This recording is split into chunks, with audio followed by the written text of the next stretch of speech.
What's going on, people? Welcome back to another video.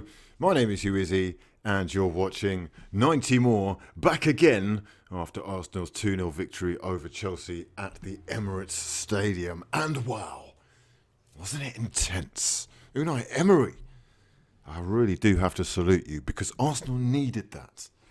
And today was a very good day. That is what fans want. That is what they've been craving. Another win over a top 4 competitor.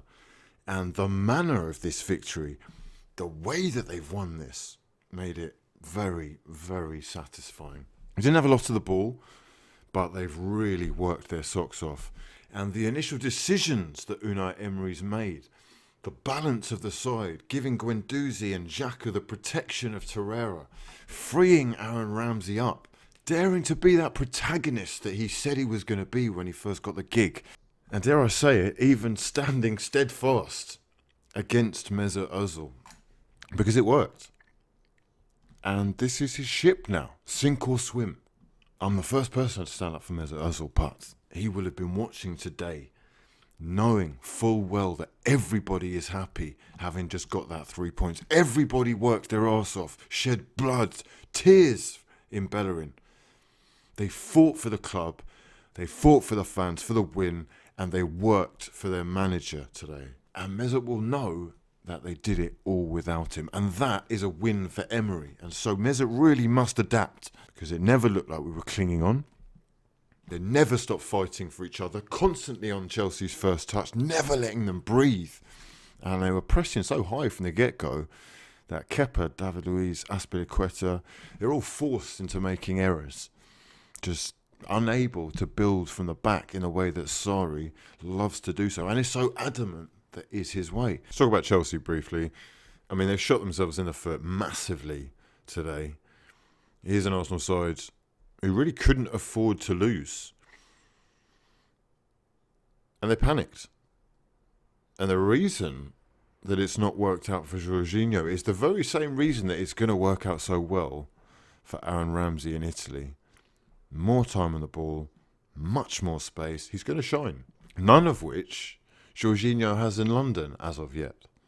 And Unai Emery and Arsenal knew that, and they exploited it extremely well today. We know they want to build from deep as Kepa, through one of the centre-backs, and all of them are always going through into Jorginho. Sarri is so obsessed with this guy that he's actually taken Kante out of the position that he excels in.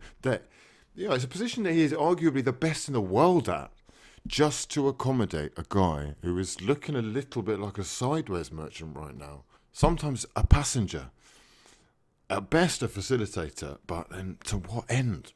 Where is it going? They were living in the box at times in Arsenal's final third, but they just didn't know what to do. Press high, commit to running more than them, and you make everything a snap decision, and it really paid off, especially because Sarri and Chelsea just seemed so unwilling to bypass the press and play anything too long. And it's refreshing to watch, I'll be honest, because the press has been missing from Arsenal of late, but the energy was so high, the commitment was unquestionable, and it was a great show of strength from a manager whose handling of the Ozil situation has raised questions already. But after today, more questions have to be asked, but this time of Mesut Ozil. They have to be, because if this is the manager's way of getting us a win, then so be it. You have to follow suit. You have to show faith in him. And if everyone buys in, then days like today are possible.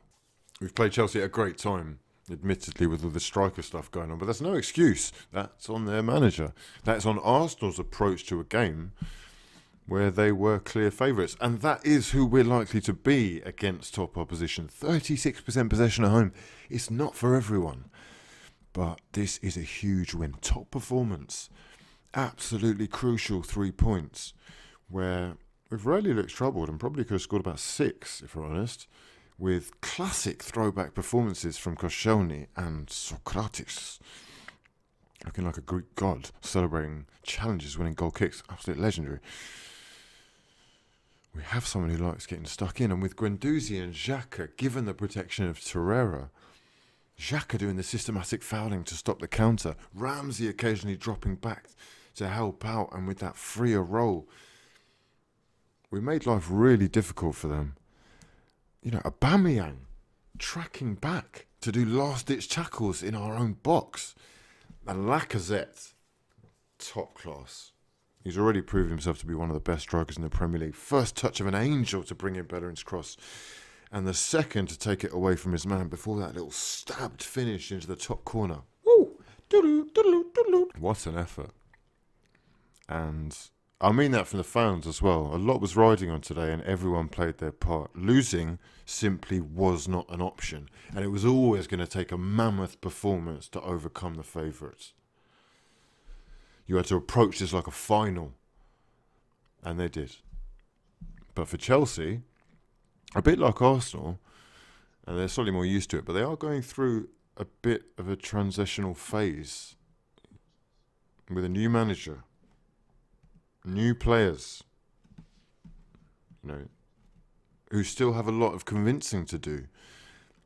Old players who are being played out of position, like Eden Hazard and Kante, in new roles, and a lack of confidence in any of their strikers.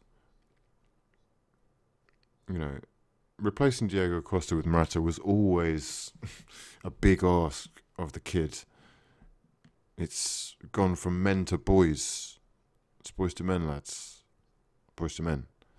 And, Higuain is the name on everyone's lips, but he is very similar to Morata in that he is a confidence player and has kind of flopped at Milan.